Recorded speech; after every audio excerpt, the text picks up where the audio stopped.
I got this comment on my channel from a first year computer science student asking for my opinion on LeetCode, on career options, on how to code better. And so I'm gonna read this comment out and I'm gonna answer it to the best of my ability. To hope it's helpful for you.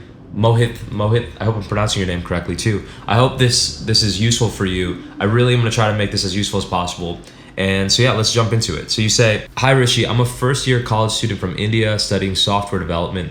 I've learned Python and I'm currently learning C along with web development. I'm interested in cybersecurity, but I haven't started yet. I watched your video and felt motivated. I don't have an account in LeetCode right now. I'm going to make it and start on it. Can you offer some advice or insights? I'd love to hear about your experiences in the field. Also, I'm struggling to translate logical thinking into code. Do you have any tips or resources to help me improve? Lastly, is cybersecurity a good field to pursue in the future? Are there any specific areas within cybersecurity that I should focus on? Thanks in advance for your time and guidance." All right, so there's a lot to unpack here. So I'm gonna answer all these questions as best as I can. And I need to preface by saying that I am learning alongside you, Mohit. The job I just got was as a mid-level software engineer. So I am not a CTO or a architect or something like that. I'm trying to raise my competency as a software engineer. I'm trying to get to a much higher level. I'm raising my level rapidly and trying to share what I learned on this channel. While I do have experience, I have worked for 6 years as a software engineer, I still have a lot to learn. So I just want to preface that because some of the things I might say might not be 100% correct. I might see this video in a little while and think, I don't know if the advice I gave him was 100% correct. So I just want to preface that. And with that, let's jump in, okay? So first of all, you're thinking about starting LeetCode. I think that's great, but let me just tell you what LeetCode is trying to do. So LeetCode is really helpful for technical interviews and cementing your data structures and algorithms knowledge. So if you do a bunch of LeetCode questions, there is a good chance that whenever you go interview that you might see some of those questions in the actual interview and you'll have to solve those LeetCode questions in front of an interviewer or a variation of that question. So by solving the questions, you get prepared for a specific type of technical interview. Now, I'll tell you recently the 3 different types of technical interviews I have gotten. 1, LeetCode type question where you have an hour to solve the question and talk the interviewer through your thought process. 2 is where you get a little bit of broken code and you're supposed to fix it. And 3 is system design, where they ask you to design YouTube or design X/Twitter. And obviously you can't design the whole thing right there. You're actually not even writing code in these system design interviews. You're whiteboarding out a solution, you're diagramming out a solution, and at a very high level, diagramming how you would build some of the main features of that application. So those are the 3 types of technical interviews I've gotten. And again, if you are solving a lot of LeetCode questions, it's gonna help you for that first type I mentioned, where they give you a coding puzzle of sorts and you have to figure out how to solve it. So you are a first year college student. What I would say to you is that you've got time. You probably aren't going to be interviewing at a tech company anytime soon. Actually, maybe internships, but I'm not sure. But either way, you still have time. So I don't think you need to jump on LeetCode right this second. But it's good now that this is on your radar. Whenever you get a chance, if you start looking at it, start solving some problems. Problems will probably be difficult, but even if you can't solve them, they'll expose gaps. You'll be able to look at solutions. Nowadays, there's a lot of tutorials and whatnot. And if you can learn how to solve some of these problems and slowly but surely get better and better at them, whenever you do have a technical interview down the line, all that preparation will really pay off. So I think that is the benefit of putting your time into LeetCode. But again, you've got time, you're first year.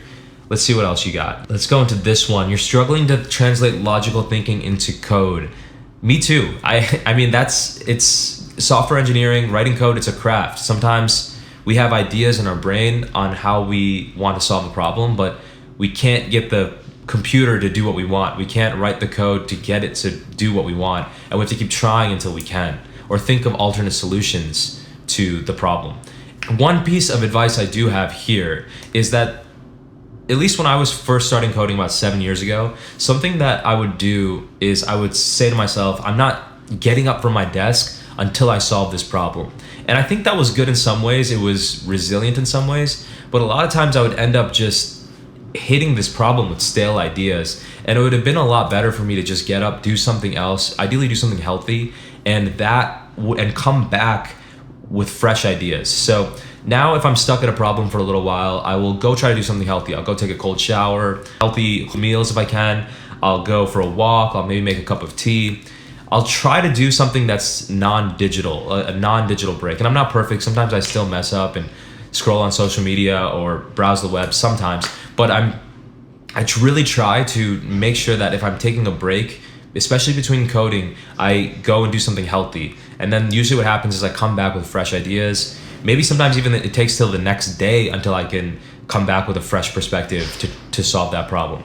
So that's one thing I will say is if you're coding, you find yourself stuck, go try doing something healthy or taking a break and detaching yourself from digital for a little bit and then coming back. And you might be surprised at this fresh perspective, these fresh ideas that come to you weirdly when you're not even thinking about it. And then suddenly now you have solved that problem and you're on to the next problem, because that's what coding is. It's a series of problems. You solve one and then there's another one, and you have to solve that one, there's another one.